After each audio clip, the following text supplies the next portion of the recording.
na kati ya Congo sur 100% tokoza la près na 95% au bazali na ba congolais na ba congolais partout dans le monde. Donc tokoza la près na 95% au bazali ba sorcier et conscient. Mutumoko a tomboki directement. Est-ce que des bâtiments sont envoûtement? Envoûtement, on est à l'esprit? Parce que au bataille sarabiso ils ont la religion, mais biso tout le monde a la religion ils ont spiritualité. Alors spiritualité ils ont recherche de l'expérience mystique individuelle. Il y a on a bengi spiritualité. Dans la question là c'est que tout ça connecté na ba esprit démoniaque parce que to e bangondeni o biso to salaka des arabizaleli ya milimo mais to e ba différence wana te. Donc ba différence te ba différence wana te parce que tout aura ba enseignement na vraiment so biso toujours souffrir peut-être tant sur na RDC awa ba te bele ba souffrir na RDC ils ala par rapport au temps sur ya ba cause créée na bango moko négativité na bango énergie négative ndé ba zo mona parce que en faire l'ifelo balobaka ils ala kaka ndé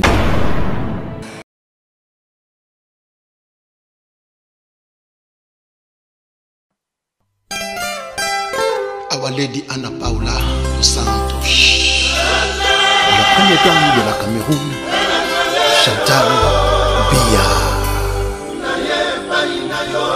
la fille spéciale du Congo-Brazza, Claudia Sassou, l'honorable Christian Makoso,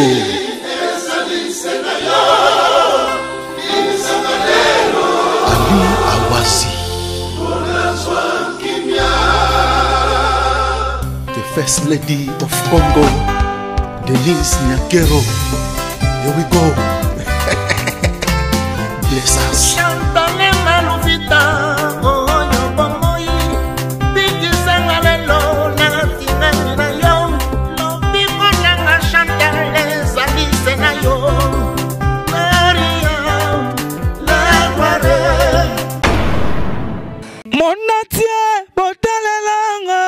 Congo température, ya maman Rosette la fleur, Nadambu. Merci beaucoup, bienvenue à votre émission que vous aimez beaucoup, enseignement spirituel. Oezalaka bongo dirigé par Héritier Iboula, humble serviteur, Oazali bongo Mouyaka ya solo Mouyaka ya 20h, Mouyaka moro ya kimia. Merci beaucoup, et Seigneur qui est peuple congolais, Azala enseigné par rapport à spiritualité, au Italien Nzoto Nabiso. Tobelaka en esprit au batu baye bakate to tambola na batu mususu peut-être mais melo malédiction au tobenga batu moko na sens spirituel babenga bon batu baza négatif donc azo melo ba négativité na kati ya fino au mieux faut autant mwana muto na positivité pour afonga le peu makamu. C'est pour cela moi Héritier Iboula je reçois pour vous un mystérieux autokosoane par rapport à enseignement spirituel bon mesana mingi comme on a raillé na chaîne oyo bon mesana mingi Kolanda enseignement na ya kitoko otoko so na mokola lelo en tout cas ba cameraman boy denga vraiment na ba question na ngai bo recadrer nga vraiment invité na ngai mokola lelo que je dis bonjour Mwalimu. Bonjour Héritier Iboula. Héritier Iboula. Bonjour na pi ba bonjour na batunya subalanda biso ba mbote na biso na lingala batunya subalanda biso donc ok, merci beaucoup. On a battu sur Bazolanda partout dans le monde entier. Mwali Megege monte per la batba Rolanda yo, batubaniga baye batino temple ya Mwali Megege. Donc balobi temple spirituel ezalaka wapi batolimba ye ba enseignement na yo batubalanda yango wapi banene. Donc c'est ça notre question. Ya Mwali Megege azali d'abord na centre na Imoko, ils allaient na commune à Kinshasa, na RDC, voilà. Oui, na ville à Kinshasa, ils allaient ici ka oyo Mwalimu Gege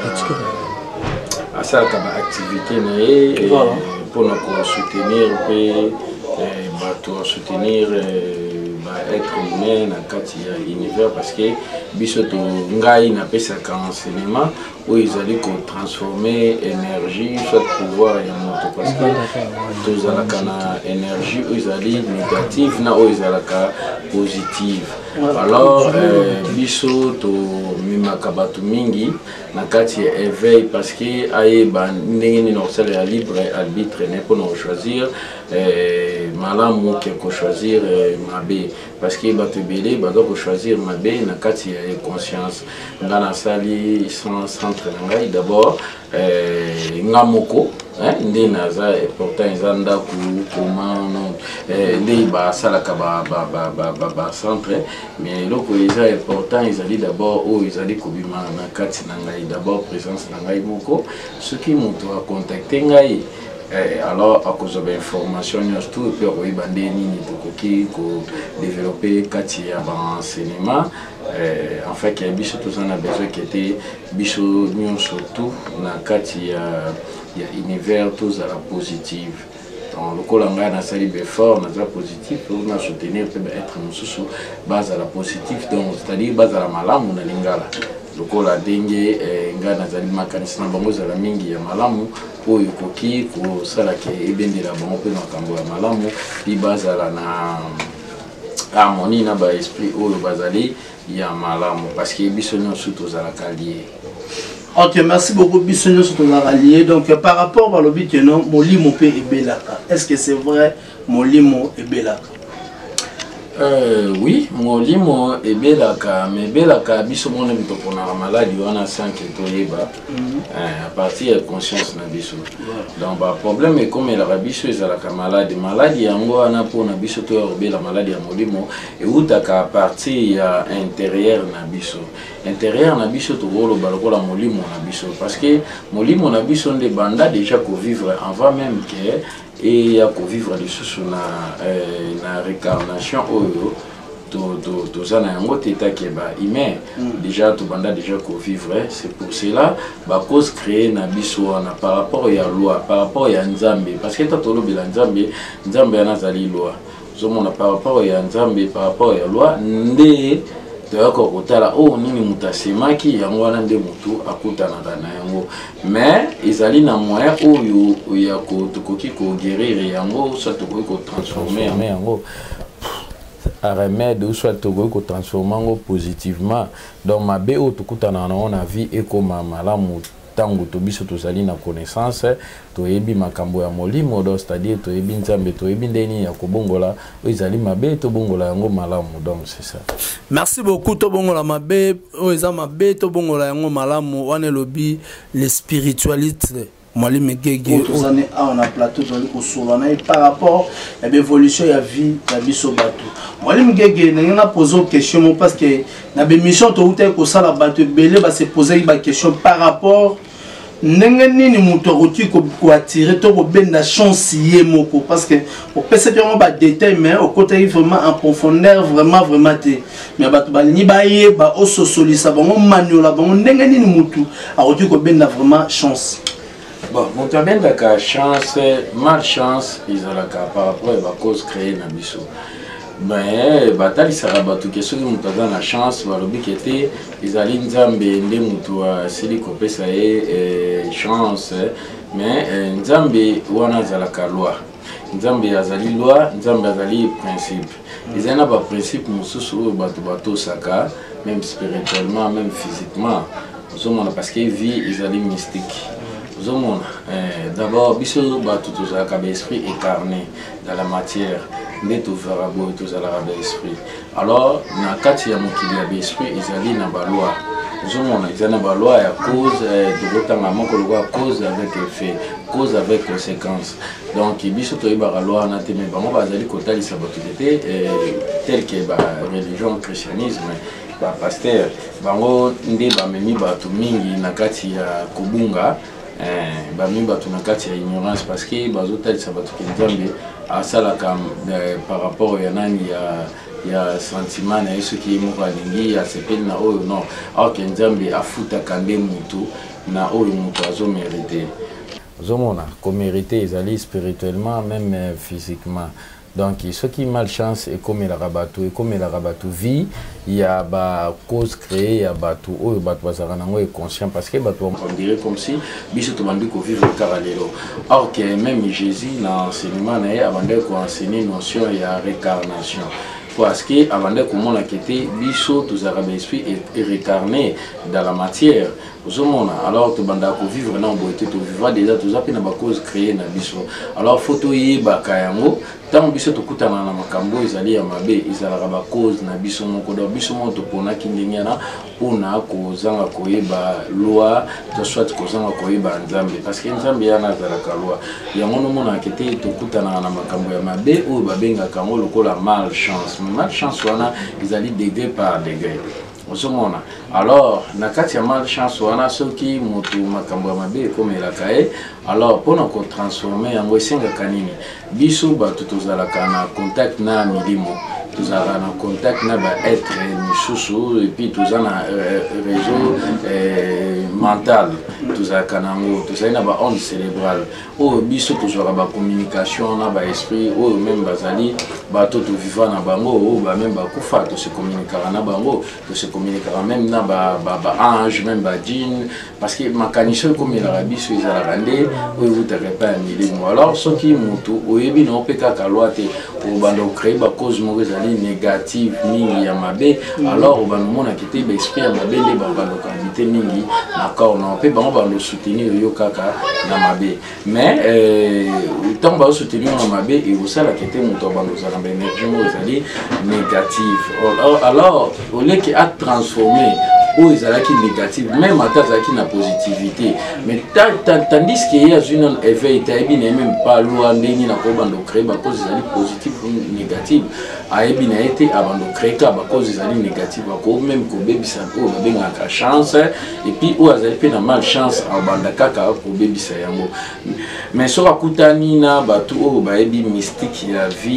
tel que ngai inde na solo ba émission parce que azali expert en relation d'aide nakoki pe ko soutenir moto spirituellement parce que moto azali d'abord esprit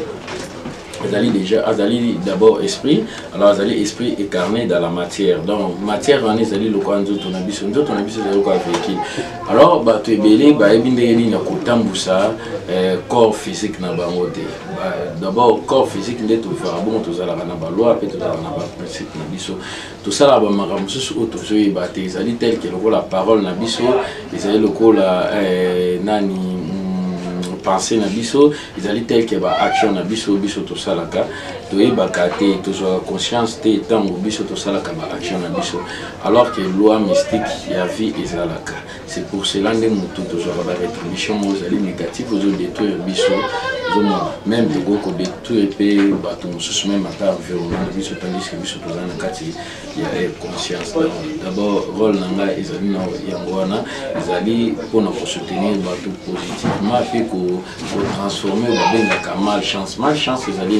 ezali lokola botutu ba benga na lingala ezali lokola moto azali contact na ba esprit démoniaque ezali lokola moto azali na libabe moto azali na ba malchance là ngai nazali wana itaki moto na ebi monde ya milimo na ebi ba fonction ba esprit alors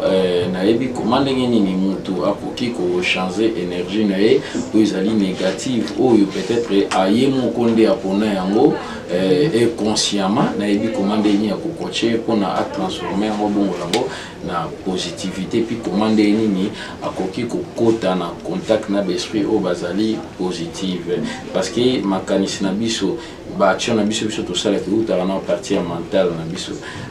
na biso ndenge za bongo to sala ka connecté to na réseau mental to sala ka connecté to sala na ba onde cérébrale o biso to sala connecté na ba monde o ezali na kati ya univers siko soki tozali vraiment na énergie ezali positivité et ça la que tozala ba contact moko na ba esprit o bazali négative tel que ba démon ba yango ba demona to mona ngonde to mona wa partie ya bisaleli na biso donc bisaleli na biso to bando sala ba makamo bizali kaka ya mabe makanisi swana ezala na kanda donc ezali eta wana mebetana pezali important mais soki ozali kaka na éveil ozali na troisième œil de la sagesse ndoko yeba komande ni osali lango mais pono ko yeba ndeni osali lango esengaka il faut ba talisa mutu soit ba enseigner mutu commande ni mutu ayeba ndenge nini akoki kosalela ba monde wana soit ba fréquence wana parce que biso nyonso tokotaka na ba fréquence wana soki ozali na énergie ozali na pouvoir moko boye nde bando osalaki bando oyeba ndenge nini okoki kosalela yango parce que bato ntango balobaka milimo bamonaka bango kaka na libanda na biso mais milimo biso toza na relation na milimo après chaque instant milimo bayelaka biso bamakanisi même ata baoyo tozala na bango bakufa bayela biso makanisi mosusu ezalaka tozala na bango bakufa bayela biso makanisi mosusu ezalaka pe ya malamu makanisi mosusu ezalaka ya mabe bato oyo bakufa oui dans rôle bakeno so okufeli par exemple papa na yo aroyelo pe makanisi parce que to monaki to ne ko na tanga kala ezali ke no so bokufeli oyoka te mona na akufa na ko se transformer à salir incarnation à combien de mundele mo boero mo kabela bino est-ce que ça va faire la réalité par rapport à la explication non ultima au pesa oui ils ont la réalité mais ils ont comment espace à temps mais ça dépend pas mon tour à renaître sous sa réincarnation et plus vite que possible et rapidement à sa réincarnation ils ont par rapport à des formes sous où toi sali spirituellement na vie présente de définir futur na de le cause la sora ça qui be fort na iba qui spiritualité makasi oui et cause la peine à forme wana mais au moins a été yé à cause l'apparition na tel que le colobi mondele parce que esprit azarana resté ok so mona corps na biso ezali kaka véhicule ezali ko lamba ezali ko atisi so mona parce que so ça peut be fort et belé monde aux aki nango connecté au ça qui be fort na yo yo zaki na ba fréquence zaki lié na ba esprit ya monde wana oui bako placer au vivre pe ba bonne fortune par rapport à be fort yo au salaki bato babota na mindele ezala kazarte so mona parce que on peut baser ba esprit lokola biso so biso toujours souffrir peut-être sur la RDC awa bato belé bazo souffrir na RDC ezala par rapport au temps sur ya ba cause créée na bango moko négativité na bango énergie négative ndé bazo mona parce que en faire l'ifelo balobaka ezalaka nde tozo vivre yango pe parce que l'ifelo ezalaka te il faut okufa te nde batalisaka bato mosusu tozo vivre na enfer kaka na vie nde tozo vivre même ata soki se retirer na matière à cause de la pécarana beta wana kaka o ezali ba esprit démoniaque parce que azaki lié na bango même na monde apparence boye ozomona azaki lié na bango azaki connecté na bango par rapport à ba comportement abandaki ko sala effort ya kolongwa na connexion na bango ezali par rapport à ba comportement na biso ba action créé na biso o biso to sala que zo la que to za connecté na ba esprit démoniaque parce que to e bango ndeni o biso to salaka ndezaka bizaleli ya milimo mais toyebaka ba différence wana te donc ba différence te toyeba ba différence wana te parce que tozora ba enseignement na vraiment te parce que o batalisaka biso ezalaka religion mais biso tomonaka religion ezali spiritualité alors spiritualité ezali recherche de l'expérience mystique individuelle nde yango wana babengi spiritualité ozomona fo balakisa mutu amiyeba ye moko tant balakisaka mutu komande nini mutu fonctionnement ezali te c'est pour cela mon raquette mutoye baraté ndeni na ko créer ba action ezali positive ou négative donc ta sala mi mabe ami bana ete azo sala na ekaka mais alors que ami détruire moko ya on ba benga rappel du susu sorcellerie et conscient parce que surtout total aloko neti na mboka na biso Congo ndi balobela ka mingi kindoki na kati ya Congo na ngai na éveil na ngai na misu na ngai ya kufungwama normalement na kati ya Congo sur 100% to cause à la près na 95% au bazali na ba congolais partout dans le monde donc to cause à la près na 95% au bazali ba sorcier et conscient mais oui ils ont bon parce que on te ça la kembo quand 95% bazali ba sorcellerie inconscient oui ba baraté na bato bakenda église na ba pasteur bateya kabatu beli baza ba sorcier mais ba éviter oui c'est ça baloba ngo kaka mais ba éviter parce que ba ebi ba fonction milimo te parce que pendant oui ba au détecter sorcellerie faut oui ba fonction ya ba esprit oui ba modalité ya ba esprit c'est quoi alors que oui ba namboka na biso to salela ka o biso to mona lokola bato ba maîtriser makambo molimo o biso to pesa ka confiance to mona ke ba monde ba ebi molimo or que bango ba tangi vraiment molimo te mais ba tangi de ou ba benga ka dogme les dogmes ezali religion ezali doctrine eza lokola papa na biso Tshisekedi ndenge ya tangi ba sali betite na ye ya droit ozomona akomi docteur en droit asali doctrine na ye moko mais ce qu'on a makambo ezali ya nzambe ezali loi o esukisi nyonso te mibeko esukisi nyonso la loi qui régit tous les phénomènes de l'univers alors ce qui mutu oyebi yango te zomona taba beteli makambo ko ezali ya milimo taba transmettre yango taba pesio molimo moko bo ils ont connecté na yango alors que okoye batte parce que oye ba différencier milimo ya mabe to ya malamu te parce que tozali na kati ya mokili tozali na milimo ya malamu na oye ya mabe tant ba pasteur balobela makambo ya nzambe donc ba makambo nzambe ezali makambo ya molimo zomona siko makambo molimo singa foko yeba makambo molimo ba pasteur kaka te batu nyonso tu balobela makambo molimo foko luka kotanga molimo malamu parce que na kati ya mokili ya milimo tozali pe na mokili ya tozali pe na molimo ya malamu tozali pe na milimo ya mabe alors tango yo kokota na contact na bango soko yebi vraiment fonction na bango te oyebi milimo malamu te okoba ndokotaka pe na contact na ba esprit tel que obaloba lokola ba prophétie mutakoloba ke profession nzambe alakisi nga nzambe alobi na ngai mais est ce que ezala nzambe te nalobi te ezala lokuta parce que mutakokota pe na contact wana mais ntango ayebi bafonction ya baesprit te abanda kosala baerreur parce que même démon pa kokota na contact na ye ya troisième œil ndoko oyeba ntango oyebi bafonction ya baesprit ndoko oyeba ke esprit akoti na contact na nga parce que oyeba yango ndeni na par rapport ya message na yo ndo différencier yango par rapport oyebi bacomportement ya bamonde ya milimo parce que monde ya milimo ezali 10 monde mokili na mokili ezali monde ya milimo ezali 10 ozomona oui ezali 10 donc mokili na mission mosusu tokosala na kocite yango mpe na koexplike yango mokili na mikili ezali na bacomportement na bango comportement na bango ezalaka oyo ezalaka epai na biso oyo biso tosalaka parce que biso tozali diminutif ya univers tant toloba univers ezali mokili ensemble ya mokili nyonso biso tozali diminutif ya univers siko nzambe azali ensemble ya nyonso to so biso tozali diminutif ya univers donc c'est-à-dire biso tozali banzambe ya mike lokola biso tozali banzambe ya mike tozali pe ensemble ya mikili nyonso to donc milimo nyonso to ezali koagir na kati ya corps na biso pe donc na kati ya cerveau na biso donc ba action na biso tosalaka nyonso to ezalaka ba comportement bizaleli ya milimo so toyebi ko différencier yango to oyeba te so komi na kanda oyebi te ke na komi na fonctionning naza connecté na ba-esprit nini parce que toza lié ba-esprit na biso eyaka par hasard te et tozalaka connecté na ba-esprit mais connecté na ba-esprit wana par exemple mutu moko atomboki toro amtayibo ya komi na ndako mwelo omwesa mepese kanda directement est-ce que ne bato mosusu balobaka eza envoûtement banvoûtement wana eza ba-esprit envoûtement ezalaka nango mais pour envoûtement ezwa mutu fezala na cause moko boye il n'y a pas de fait sans cause voilà il n'y a pas de fumée sans fait voilà zomona donc c'est-à-dire tant makambo oyo bomonaka wana moto bavutaki bona boye oui ezali manifestation ya loi il faut ezala bongo mpona motu moko boye il faut aplacement mpe ezala bongo bandoki bazala mpona batake miso ezala mpona motu aévolue mais mpona kotransforme yango banvutiment motu azomona wana esenga il faut ezala na motu oyo ayebi mokili ya milimo parce que tomonaka lelo ti physiquement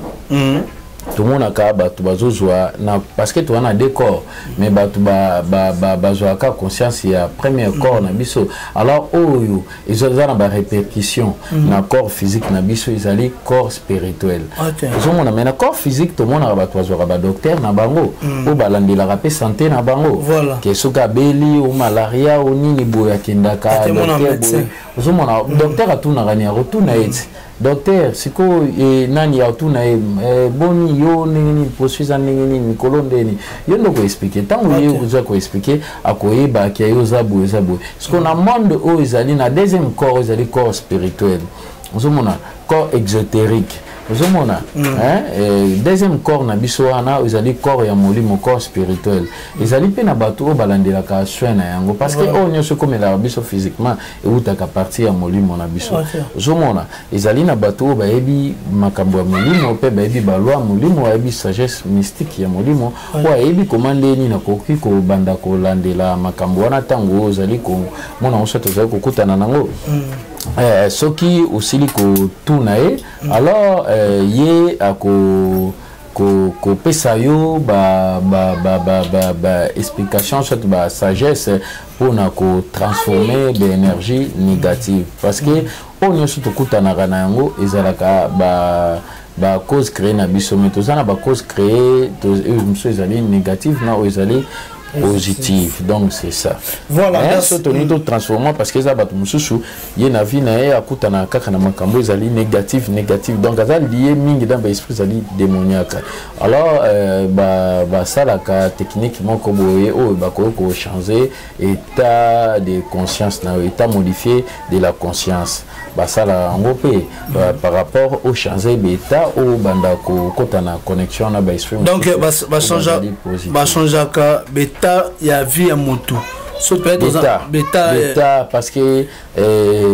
vie ils allaient kaka état d'esprit à moto ata babenga ka bonheur ou comment ils allaient état d'esprit à moto voilà parce que ce que moto a manqué d'énergie au monde a été abandonné na ba fréquence moko ils allaient négative abandonné na ba fréquence ils allaient maximale mingi abandonné la lié na esprit démoniaque alors biso tout le monde a nyonso ils allaient mabé ils allaient ba fonction démoniaque voilà mais moi par rapport à la fonction démoniaque tu vas nous retenir vraiment que chiter l'émission la biso na le mais par rapport il y a bakanini oyo mona ti non so ba yelio bakani te za même so mutabung $50,000 na ndako mutu abungisi mutu kana bazwa ngona nzela ebungi ne la mtatiki mutu ka ebwe ba yibi ngo bakei to ba enlever mutu na mutu ka batie babomi est-ce que bakaya bongo Mwalimu Gege ils aura solution pas na état que spirituel mystérieux plutôt ils aura vraiment ba solution pas na yo bon tant que la spiritualité et spiritisme spiritisme ils allaient contact avec le monde invisible parce que bis tous allés bateau toujours le makambo ils allaient à spiritualité ils allaient makambo molimo alors makambo molimo faut ensemble il y a ba esprit nyon surtout au bazali na kati ya mokili biso pe tozali ba esprit mais tozalaka lié na ba esprit invisible voilà ozomona ba esprit invisible na uta koloba ezali pe même ata ba être humain ou ba kufa mais ba comme invisible parce que ba se retirer na matière alors tokoki tozalaka connecté na bango bato bele ba ibakate tozala na connexion na bango à partir même apata ba penser na biso soit tokota même na contact na bango à partir même ba benga ka medium zomona na kati ya medium wana de temps biso tokota na contact na bango ba esprit de ba révéler ka bato makambo nyonso tout voilà zomona parce que science wana connaissance ani bandi depuis kala même avant la religion il y a ancêtre na biso bakoko na biso bande ko ça de la science wana spiritisme parce que mutu ayo bimisa mwana spiritisme ezali Alain Kardec zomona na 19e siècle nde ayaki ko bimisa titre wana spiritisme azalaki français oui, il y a une spiritisme. Alors, spiritisme, ils allaient contact avec le monde invisible, donc avec les esprits. alors wana izalaki envoie même ba religion ya parce que ya on me te boti religion zo mona même ata ba Jésus envoie ba ya izalaki en contact avec les mondes invisibles parce que même Marie a contacté na contact na ba esprit to ko ba tel que ba ange ba djinn ba démon comment nous surtout bazali ba esprit donc contacté na contact na ba esprit de ba révéler qui ko bota mwana boy parce que religion na izalaki te même en tant que prophète Mohammed, au monde qui est ange, Gabriel, donc c'est ça. Mais contact avec le monde invisible, ils ont bien parce qu'il révèle la vie sur ma cambébélé. Mais c'est ce que nous fonction. Même à le pasteur quand on en contact avec le monde invisible parce que tant que ange tout ça ils ont spiritisme ils ont contact avec le monde invisible mais si le problème ils ont la canine problème ils ont la tête ou le sentiment que esprit a l'obélioté a été le combat ange au coma mais tout ça n'a pas esprit musu bazali esprit environnemental ou bazali na kati ya environnement na biso to zalaka ouais bazali esprit musu ou bazali même esprit démoniaque ou soit bazali esprit non récarné alors l'esprit en a pe bayaka tant l'esprit en a ba kota na contact kota même na contact na pasteur même atana maître mystérieux mobo mais ce qui a yebi ba fréquence te ayebi beta te ozomona ezalaka mabe pona nini ye akoyoka kaka oyo esprit ana ayebisi makoyeba te ba fonction ya ba esprit pona oyeba ba fonction ba esprit faut ba expression di expression soko oyebi yango nde wana okoyeba ba esprit comment ndeni ba fonction na bango ezalaka parce que oyeba yango ndeni a partir ya message na partir ya malobane o azoloba parce que okoyeba ke ba comportement oyeba nga partir ya bizaleli wana oyeba yango a partir ya ndeni message ndenge zoyela les messages négatifs positifs les années négatives parce que les années besoin sous ba koko ya pe ba révéler mais ba révéler pour na ba saliso erreur marobo mais ce qui mutuana zali na troisième œil akoye ba détecter maman azali esprit démoniaque. Voilà. Ok. Donc c'est ça le problème. Donc merci beaucoup, c'est ça le problème. Mais question na o na lo bakete ezaka possible parce que to kota na contact na ba esprit esprit bazali invisible bango ne mutu ba mona kanyo surtout alors ba ko révéler parce que nyo surtout ezalaka na vie ezali ba fonction na bango ezali ba domaine na bango ozomona action na bango so koti na nani na connexion na bango koti na contact na bango okoyeba o différencier ba esprit bazali positif alors ba révéler nyon surtout audio bobino bobanda ko comprendre te ba révéler nyon surtout après pour na koyeba commander boko sala et puis ba kolinga te car ba révéler te mais ba relaxer parce que kobungisa ou soit que lo mo ezali négatif ezo comme la moto ezali kaka ba fonction ezali négatif ezali na ba cause créée nango il n'y a pas de cause sans effet donc c'est-à-dire pour na cause mo comme il faut effet ezala pour na fumer mais il faut ezala na fait il faut ezala donc c'est ça c'est pour cela l'esprit tant ba soutenir tant ba révéler mais ba l'action peut commander ni ko ça la pour nous transformer énergie wana parce que sur les abongoté et bango ça la kaka makamba bongo zo comme parce que bato mususu baza bongo ba marama mabega komela te ka bolamu la ata lukina e ba révéler mais ngwana mteke changer marama ne sila ezala ngwana te pona nini azana ba cause créer na ye moko mais na mystique toza na moyen o tokoki ko utiliser ba technique soit ko pratiquer pona mutu soit ko coacher mutu pona mutu a changer énergie na soit a changer état de conscience na ye a comment na connexion na ba esprit au bazali positif na ba esprit au bazali malamu tel que ba ange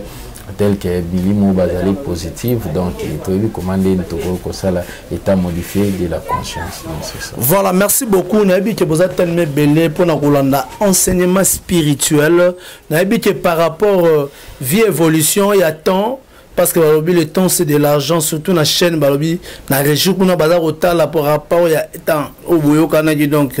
mais par rapport il y a ba question mususu togoya nango suko na deuxième émission ou ça bon deuxième volume émission il y a enseignement spirituel to reçoit bon par rapport il y a 10 commandements au outé koloba awa togoya au 10 états plutôt au dit au expliquer biso à 10 états en tout cas bolandaka émission au à tout moment bozala enseigner kitoko to à 10 états pour na ko changer état ya mutu o azana ta malchance c'est ça non nyonso tu toi barandeni akoki ko tambola parce que ce ko yebi beta wana ko yeba ba fréquence parce que biso ba tozali lokola ba radio tozali ba onde tozomona tozali ba énergie tozwaka tozana ba onde cérébrale tozwaka ba connexion na ba monde mosusu donc ba comportement na biso ba action biso tosalaka parce que pour nous sala action faut mutu utaka à partir ya cerveau na biso alors biso tozana ba onde cérébrale tozwaka connexion na ba monde mosusu tozomona parce que tant mutu ayokaka kanda ayokaka sala bo tout biso tosalaka na bi ezali comportement ya ba monde a milimo nde tokotaka na connexion na bango après chaque instant donc esengeli na mutu faut ayeba ba monde wana ndenge nini ezalaka soka ayebi yango ayeba ndenge nini akotambola ayeba ndenge nini akose diriger soka ayebi yango te donc c'est-à-dire ayebi na ete mais so tali même na ba livre sainte tel que ba Coran tel que ba Bible au mona kinza ba loba ke envo sambela faut lukanano oyeba emoko alors que biso tozali diminutif tozali banzambe ya mike donc ça dit faut biso mito tomiyeba biso moko de balobi nani Socrate aloba connais-toi toi-même donc c'est à dire ce que miyebi moko miyeba pe même univers oyeba batu nyonso tout parce que biso nyonso zandenge moko oyeba même nzambe parce que nzambe ananda zali loi parce que loi na biso tozali manifestation ya loi donc c'est à dire faut to luka to miyeba comment fonctionnement na biso ezalaka parce que makanisi na biso eyaka hasard te eyaka par hasard te ezana bisika eutaka tozana ba fréquence na biso kotaka après chaque instant Zomona. Voilà. C'est pour cela que tout le monde a fait l'action, mon bout, toujours bas sentiment, mon salabo, na salabo. Mais ce que tant toujours bas sentiment, na surtout la fréquence ou anate, tu as la chaîne ou anate, parce qu'il y a une chaîne, une fréquence telle que radio, tu as Afrique numéro 1 et puis ça va formation, on va bien. Chaîne boui, bon va le bela caméra, va musicien. Chaîne boui ça la boui. Mais c'est une différence, on a le cas biso de la cerveau, na biso ça la connecté, na ba monde wana. Tu as comment pendre ni yoko. C'est dirigé voilà. Parce que tant mécanicien ils ont dit maman ah ils ont fréquence boy ils ont mais ils ont carrément été Singapour faut qu'on coaching il y a gourou il y a maître spirituel il y a tout bazu éveil au bako banda ko voilà. En tout cas, merci vraiment Mwali Megege Motepe la suite ya temps. Tu as que bat enseigner parce que bilingue aussi la enseignement spirituel parce que bat tambole na robunga mingi. Donc balingi ba yeba nenge Socrate alobaka connais-toi toi-même. Bato ba olanda yo émission lelo ba retenir ni na passage non numéro à contact tous les cas directement. Bon, numéro à contact nangai ce qui mutualingi à contacter ngai par rapport à la spiritualité ou bien spiritisme par rapport à la raison mentale parce que mécanisme nabiso ils ont été pas nabiso mon côté ils ont été pas ya milimo monde au bazali na mokili ya milimo na bazali na kati univers de bangonde bazali ko inspirer biso pour ko yeba yango ndenge nini zalaka ce qui mutualingi ayeba yango donc ami ba même yemoko soka contacter nga alors on a ko soutenir ezali d'abord mission nangai numéro nangai ezali plus 243 89 920 3700 plus 243 89 920 3700 et sur Facebook Penazali même WhatsApp donc ils sont à contacter là sur Facebook ezali Yancine Gelor monsieur Chezali Mwali Megege Motepe là alors muto a contacter ngai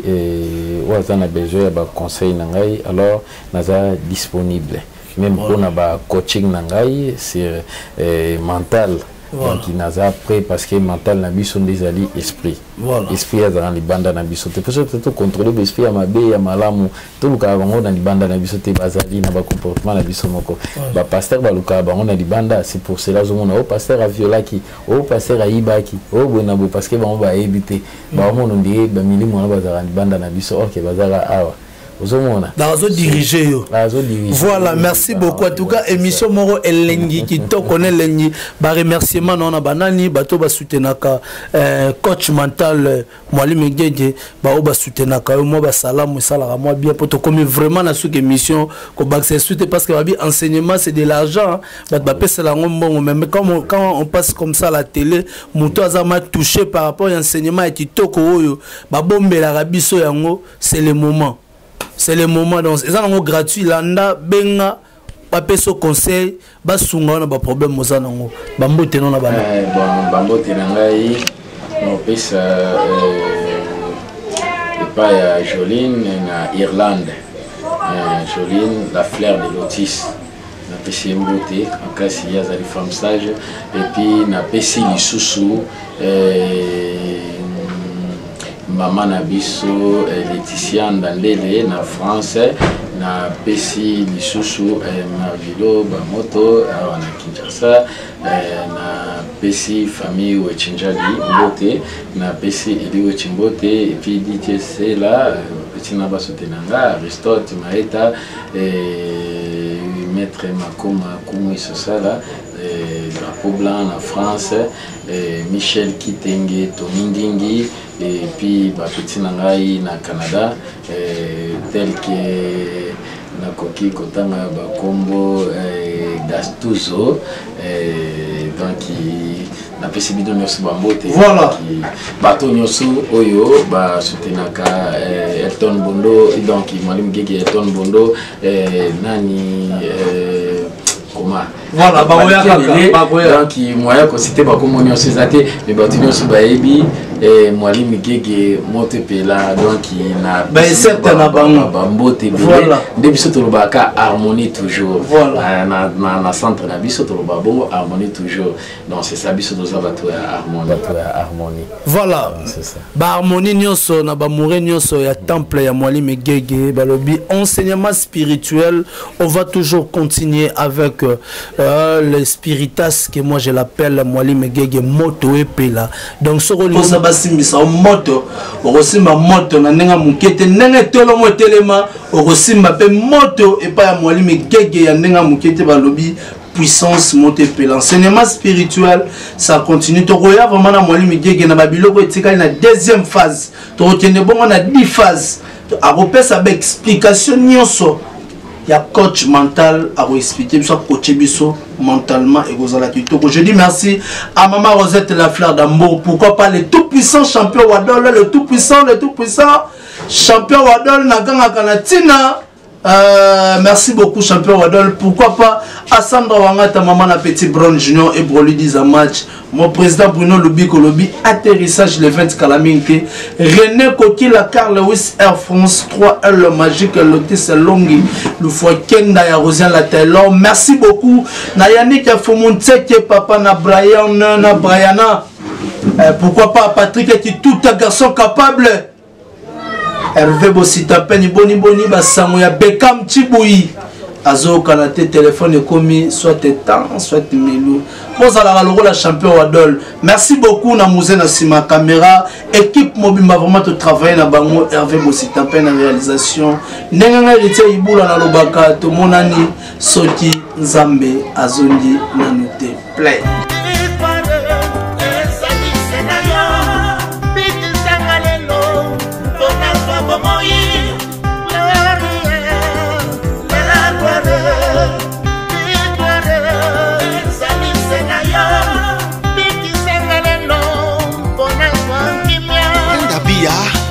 La camerounaise très élégante.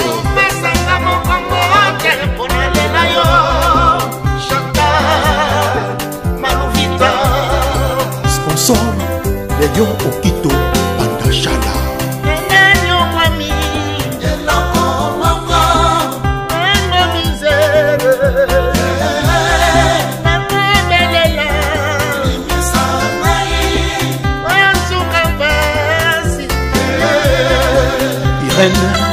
Zamba, Simon Kibokidi, Bishop Chatumba, l'homme de la paix, Aki, Fils, Paul Toudilou, Mbalia Métis, 16 ans de mariage, respect.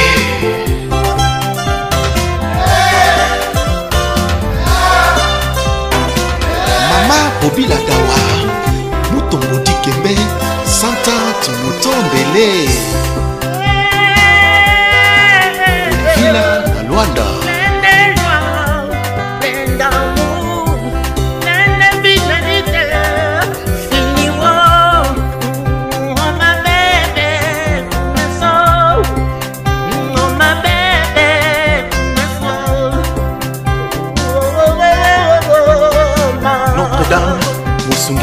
Mamita,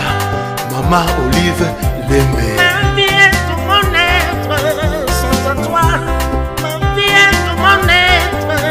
Mamita. Désormais, tu seras celle ma maîtresse. À jamais. Didier Full Business, Oyoki Warko the best, c'est bon.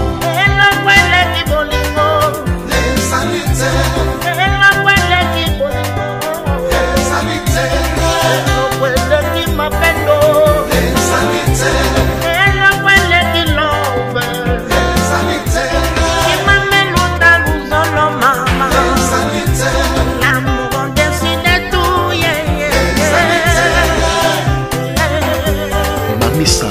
Lemboka, Beto Angala.